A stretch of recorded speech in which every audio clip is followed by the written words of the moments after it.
So last night I saw this video of this older woman who got taken advantage of by a man who she met online, right?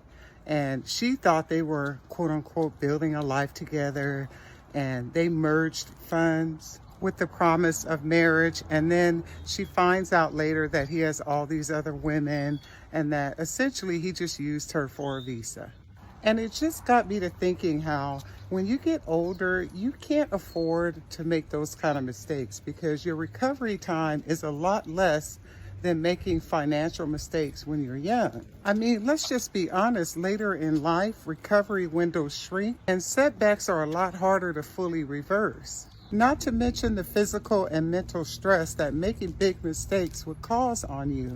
You know, our resilience is a lot less as we get older. The bottom line is, as you get older, it's even more important to use your discernment and your life experience before you start making mistakes that are a lot less forgiving with bigger consequences that compound a lot quicker. All right, love you, bye. When you start a relationship, don't focus on what he needs or what he wants because you want to please him so much. You know, you have to know what pleases you first. Otherwise, it's not an honest relationship. So know what you want. Know if what you want, he's trying to give it to you and learn about that. But you should know that first. Who are you? What do you want? What do you need? And that will help the relationship to begin in its infancy stages. Who are you? So ladies, today I want to share with you a piece of advice that my mom always shared with me growing up. So my parents have been happily married for almost 50 years. And something that she would tell me growing up, and I didn't really understand it until now that I'm an adult and I'm married, is you never give 100% to a man. And here's what I mean. You never give 100% emotionally. She would say, ni todo el amor, ni todo el dinero. And here's what she meant. There are women that maybe it's your boyfriend and you tell him, I would die without you, and you cry and you bawl and you show him how much he means to you.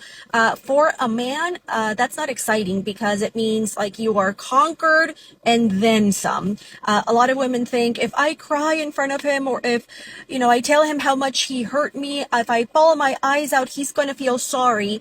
Probably not, because that only is effective with women. If a woman sees another woman crying, we are empathetic.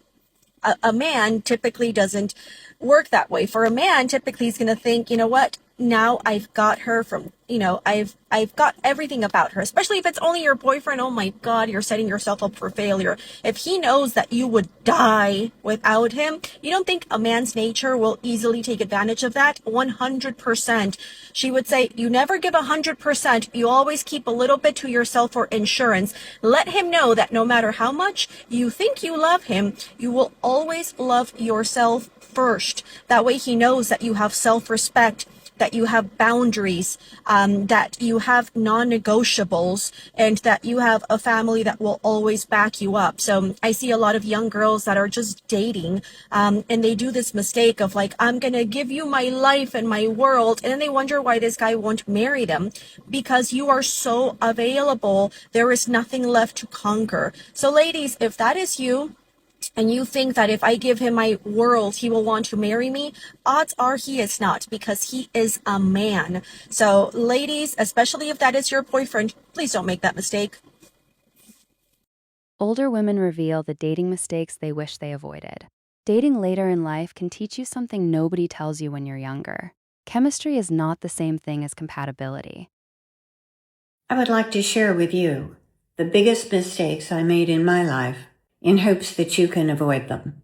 I'm 82, and the advice I would give to my granddaughter, my daughter, or anybody else who's in a relationship that you feel is floundering and that you would really like to save. It is never the big moments that save a relationship. It's the tiny daily choices that we make. I have been divorced 4 times. Nothing I'm proud of, but please don't judge me. I have earned a PhD in human connection and disconnection the hard way, and the emotional tuition was very high. But here is what all of those relationships taught me. The thing that kills marriages, or any relationship for that matter, is not naming it. Putting your head in the sand and thinking to yourself, it'll pass. Oh, this is really not that important. And then there's a series of those things, and pretty soon it builds and it builds and it builds, and you create this story in your head about how this isn't the right relationship, you shouldn't have married in the first place, this is going nowhere, actually you don't even like each other anymore. But it really isn't conflict that is the problem. It's disconnection. Two people slowly drifting apart, living together, but not feeling together. And the one thing that could save those relationships, if that's what you really want to do, is to repair faster than you disconnect. It's really that simple. See the rupture, speak of it, and do this sooner than later in the relationship, before the story you're making up in your mind about how you never should have married him in the first place. How could you have been so foolish? There was something very real about the love that you felt when you married, or when you decided to move in together. Try to remember that. But it's very important to name it and deal with it before the story in your head becomes the story in your heart. Say it while you can still honestly say, I love you, even though I am mildly annoyed, but not divorce level annoyed. So yeah, 4 divorces and 1 truth. Love doesn't die from a lack of perfection. It dies from a lack of connection, or a lack of reconnection. Don't wait until it becomes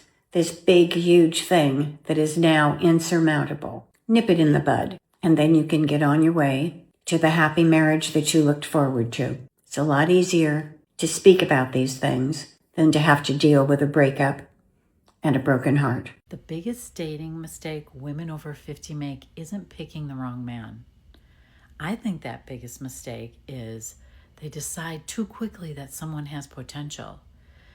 They see a few good qualities and they start imagining who they could become instead of paying attention to who they actually are. A healthy relationship doesn't require you to constantly explain away bad behavior. Believe actions, not potential.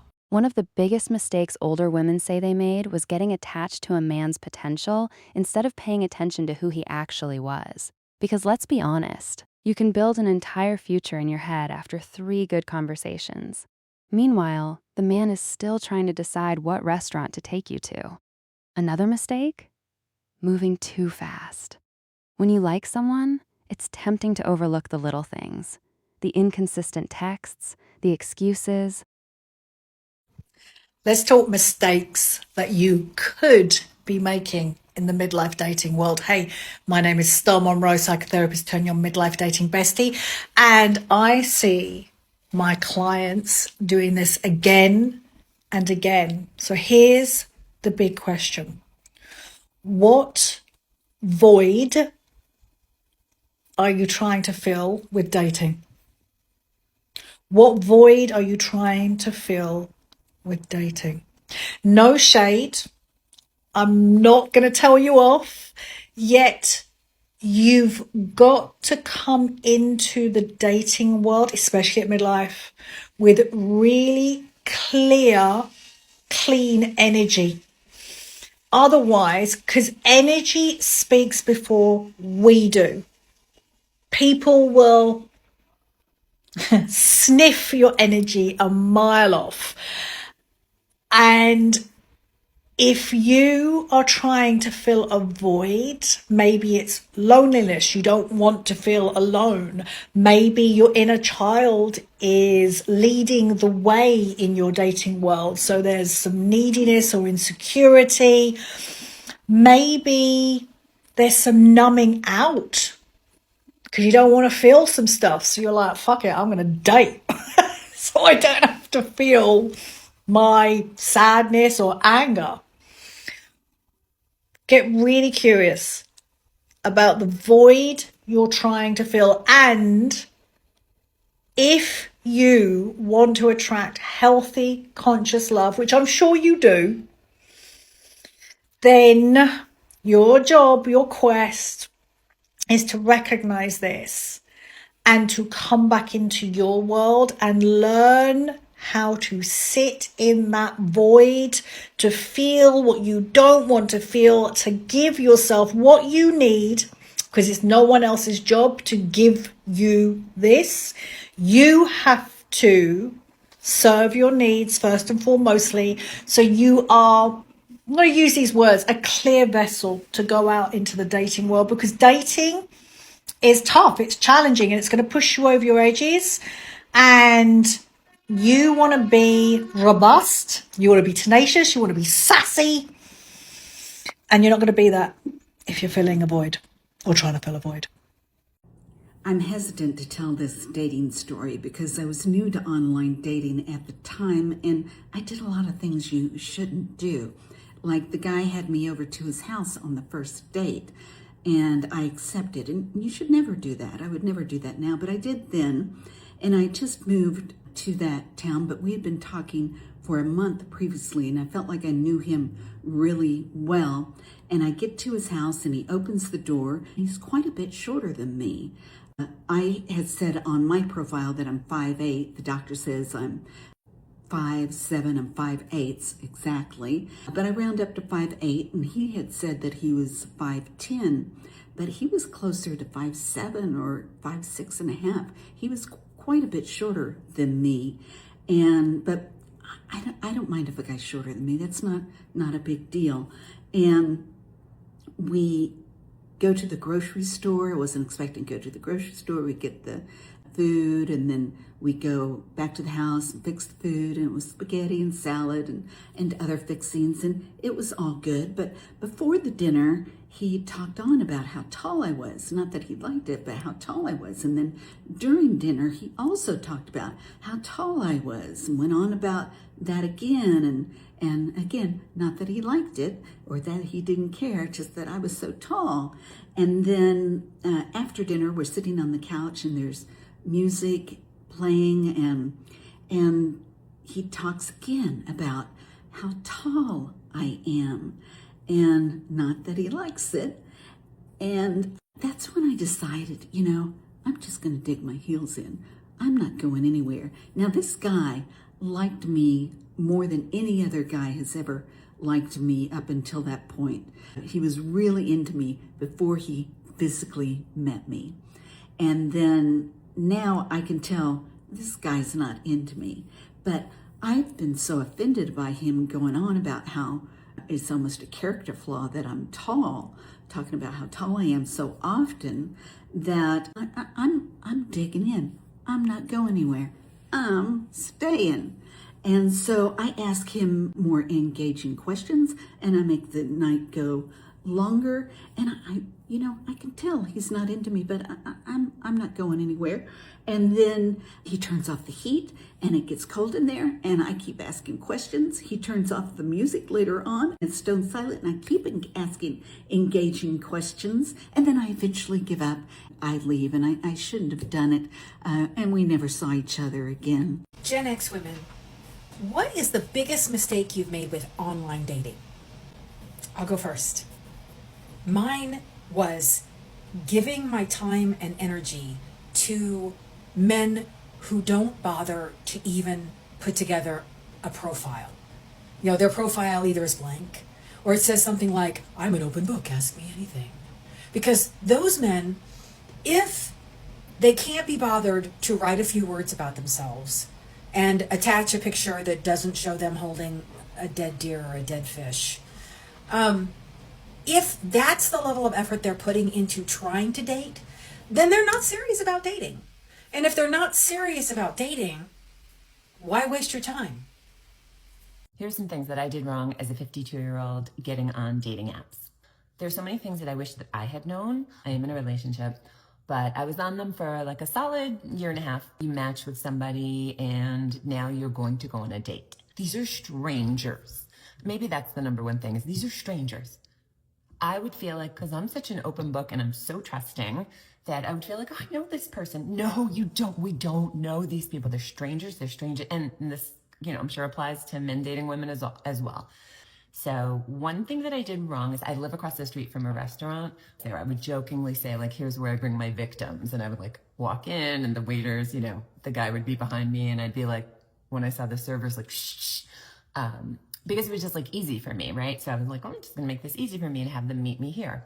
But in retrospect, I think that set it up for me feeling like it was more intimate than it needed to be, because they can walk me home. Now they know where I live. Like, it's just, or, you know, I'm a big mouth. Like, it's easier for me to be like, I live right there. Like, shut up. You know, it's too much. You don't need them to know where you live. And you don't need to meet them across the street. So don't be like me. I changed my policy and I was like, I'm going to meet them farther away. I'll meet them somewhere. I'll drive, I'll Uber, whatever. I started doing that and it was a better policy for me. I can trust myself also. I'm so friendly. I'm so trusting. Sometimes I have a delayed reactions to things where I don't realize the guy's an asshole until after I get home or the next morning, where I'm like, wait a minute, that guy's a dick. Number 2, don't drink too much. I love a Tito's dirty martini, extra dirty with olives, ice on the side. Love it. Favorite. Don't need to drink. Nope. Save that for your friends, family, people you trust. These are strangers. The reason why I say that is because then your judgment is impaired. And if you're like me and you're trusting and you're friendly, then like you'll convince yourself you like them, or you might like get physical with them sooner than you would have had you not been drinking. My third piece of advice would be, they don't need a goodnight kiss. I think some of these guys, like, I'm giving them a goodnight kiss because I was just like bored. I was bored. And also, or like one guy was like, he was so cute. He was so handsome, but he like wouldn't shut the fuck up. And like at the end of the night, I was like, he's cute, just shut up. But I wanted him to shut up. So I like made out with him and he was a jerk. And why did I do that? I was bored. That's dumb. So like, hold back. Like, you give him a hug if you feel like it. If you feel like you want to give him a goodnight kiss, go for it. But not everyone gets that. Not everyone deserves that. You guys probably know this already. Not everyone's a good person. A lot of these people are bad guys. There are wonderful people out there too. I met a lot of like sweet, great guys that just weren't for me. But you know, some of these they didn't need to know everything about me. So yeah, that's enough for today. I actually I'll probably make a part 2 if you want it. Over 50 and single, this is one of the biggest mistakes you can make when it comes to finding love and dating. And why does it matter if you're over 50? Because those of you that are 20, 30, 40, well, I guess you have time to waste. But here, I'm going to tell you a story. One of the girls in my Facebook group sent me a message and said, oh my God, I met a man, it's going great. 3 dates in 3 days. We're getting stronger and stronger. And I was like, holy fuck, that is love bombing to the 10th degree. And I sent her this video of a guy talking about how the pacing should go when you're dating. And that is why the mistake that you're making is not getting a mentor, not getting a coach, not getting someone who's going to say to you, whoa, slow that down. Here's what I did. Here's what I help my clients do. Here's how to take the right action. Here's what you need to watch out for. When you don't have anyone mentoring you, your learning curve could take years and you could just be wasting so much time. I want to help you. Let's do this. 3 huge mistakes that I've made in the last year and a half dating over 50. Mistake number 1 was basically moving too fast, deciding that I liked a guy before I actually allowed him to show me who he was. Mistake number 2 is not dating multiple men at the same time. I would basically start dating a guy, and if I really liked him, I would only date him. Big mistake, because it's really good to actually date multiple men at the same time. No, I'm not saying sleep with these men. Of course you don't do that. You just date them. That way, when one starts to pull back or maybe act in a certain way that you don't love, you don't really care because you have a couple of other guys that you're dating as well. And mistake number 3, and this one might be the biggest mistake that I made, and that is trusting their words over their actions. I cannot stress this enough. A way that a guy treats you and the way that he acts will tell you everything. That will tell you if he likes you or if he doesn't like you. So I was looking at what they were saying to me and really looking at their words, not as much at their behavior, and that was a huge mistake. So I won't be doing those things anymore. How about you? Leave me a comment down below, and if you're also dating, let me know some of the biggest mistakes that you have ever made. This is my outfit of the night. I'm headed to have dinner with a girlfriend, and these are some fabulous Madewell wide leg jeans. They fit and feel like designer denim, but they're a fraction of the price. Hope y'all have a fabulous night. Bye-bye. Listen to this. Now, in our 50s, 60s, 70s, we can still date. It's great. Why not? But I've got some stories to tell you, and I'm going to end up giving you a couple of tips here, because the stories that I'm going to tell you, if I'd have known better, eh? One of them ones. So, online dating. That's what I did. I was doing online dating. In fact, I enjoyed doing online dating. But I was talking to some guy, and I was talking to him for weeks and weeks before I even met him. And, you know, he sounded really nice, sounded really great. And I thought, oh God, yeah, me and him, we can really get on.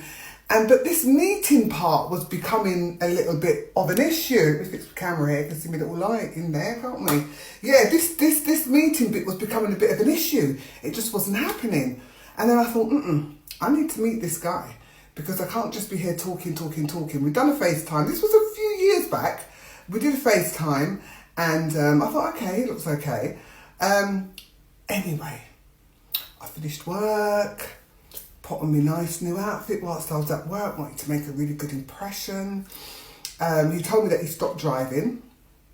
He hasn't driven for a while. I can't remember what the reason was. All my little kittens having a little, hello, kitty. Hello, I'm filming. Shh. So, where was I? Yes, anyway, so I got myself all ready and prepared, all excited for this date, because I thought, I really like this guy. It's going to go really well. Anyway, I've turned up to this man's house, driven my car, yes, went to his house, met him at the house. This was a bit further back before all the scary stuff of, be careful where you go and who you meet and all the rest of it, with the online dating thing. But those warnings still apply, believe you me. So I parked up my car, and I recognised his car opposite. And I thought, that car looks like it hasn't been driven for absolute years. Hold on one moment, because I think I need to go and get this kitty. 1 second. He wanted to be a part of the filming, you see, so here he is. Little kitty. Right, hopefully he stops now. So anyway, I saw the car and I thought, but that car looks like it hasn't been driven for absolute years. Anyway, I thought, just carry on going.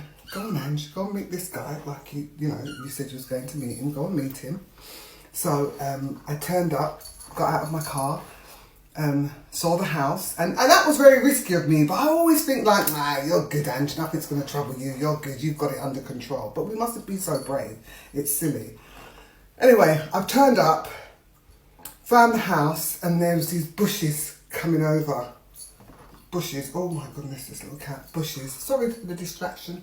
The bushes were coming over, but I thought, you know what, Ange, just still go, still walk up, still go. I'm just one of those crazy people. Sometimes I do some mad stuff. So I walked up and I knocked the door, and he's come to the door with a Zimmer frame. I have no problems with disabilities, but let a person know. Because I'm planning all in my head, I'm thinking, we're going to go on holidays. Because you know us women, we meet a man and we've got all these things planned. I'm not so fool anymore, I don't think. Anyway. I had a Zimmer frame. And I looked. And I was sort of like taken aback, because I thought, oh my God, what am I going to do now? I thought, I can't run. I can't leave this guy, because that's not nice, is it? It's just not nice.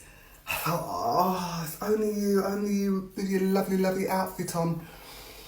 I said, hi. And he said, hello, you're going to come inside? And I looked and I thought, I don't really want to come inside. But do you know what? I could see that he was so disabled. This man had on disabled shoes, you know, them really thick ones when there's something, I don't know, I think he had some toes missing or something. Found that all out after. He had a couple of fingers missing as well. I just thought, you know what, Ange, just put your working hat on. Went inside, his jogging suit, jogging bottoms was full of food dripping down it. I looked around and I thought, oh my God, where is his carer? Where's this man's carer? And he said to me, come in there, we're going to go out for breakfast. And I thought, I don't want to go out for breakfast with you anymore, I really don't.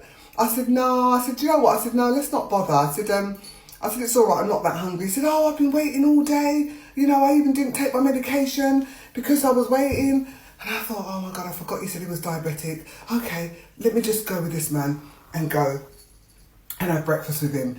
And I did it. So I just put my care in the community hat on No disrespect, but that's not what I was looking for. There are people that don't mind going out with people like that. That's fine. That's got disabilities and all sorts. I don't have a problem with it, but not as a date and not for me to have a relationship in.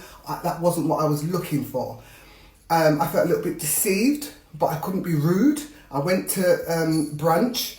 We sat in a lovely restaurant in Ascot. It was absolutely beautiful. We had a lovely meal. But, I mean, you know, by 45 minutes I was ready to go. And he wanted to stay, and he was all doing more stuff because he just wanted to stay for longer. And I was thinking, I just need to go now. I've done my bit for the community. I need to go. Yeah. Then I just dropped him back. I had his disabled badge so we could park, you know, all that type of thing was going on. I mean, I even had to tell him to go and change his bottoms because we couldn't go out in those dirty bottoms. I said, no, we can't go out. Ow. I said, no, we can't go out like that. You've got to go and change. These kittens, my goodness. So he had to go and change because I wasn't going out like that. So I dropped him back. And long story short, he then called me and said, oh, so what do you think then? Do you think we could have a relationship? And I had to be honest and told him absolutely no way. So basically, the moral of my story here, the tip is meet them as quickly as you possibly can. So you know exactly who you're meeting. If you're going to do online dating, don't go to the house. Don't be stupid like me. It could have been worse. Do not do that. Okay, I just somehow think that I'm some kind of got something around me that's so protective that nothing can come through, which is not correct. That was just stupid. So I told him no, it's not going to happen, can't, whatever. And he said why? I said, well, I didn't know you had those disabilities. You know, I need to be able to go out and travel, and I like to dance a lot. Oh, I can still dance, he said. And I just thought, you know what, I'm not going to have this conversation. I just let him down gently. Well, there's no gentle, is there, really? But I just had to let him down because I wasn't going to date this guy. That wasn't what I was looking for. So my tip, yes, when you meet somebody online or you're speaking to somebody online, if you can feel there's a connection, meet them straight away. Don't do what I did and wait and get to like them and get to know them, and then you meet them and it's like, whoa, who are you? What is going on here? Yeah? So go out there and enjoy yourself. There's more. I have more stories. So if you want to hear more, follow me, share this with others so they can also hear the stupidity of me and what I did, but what you mustn't do, and how you should go and meet them straight away. This little cat, such a distraction. Say hello, kitty. Never take relationship advice from an older Christian woman who have been married for a long time. Take it from a woman who have been around the block, divorced, single, and is now back in a relationship. Those women will never lead you astray. A Christian woman will see your man hurting you and still encourage you to stay in the relationship. The red flags you suddenly start calling quirks, but time is actually your best dating tool. Let somebody reveal themselves. And please, believe actions over words. Anyone can say, I want something serious. What matters is whether their behavior agrees with that sentence. Older women also warn against giving too much too soon. Your time, your energy, your money, your emotional world. Love should add to your life, not become your entire life. And if you're meeting someone online, remember this simple rule. You're meeting a stranger, not your future husband. Not your soulmate, a stranger. Meet in public. Keep your personal information private. Stay clear-headed enough to notice what you're actually seeing. And maybe the biggest lesson of all, don't date to fill a void. Loneliness can make the wrong person look incredibly right. The women who learn these lessons the hard way say the same thing. Slow down, stay curious, keep your standards, and let a person earn access to you. Because at this stage of life, you're not looking for someone to complete you. You're looking for someone who actually fits the life you've already built. And honestly, that's a much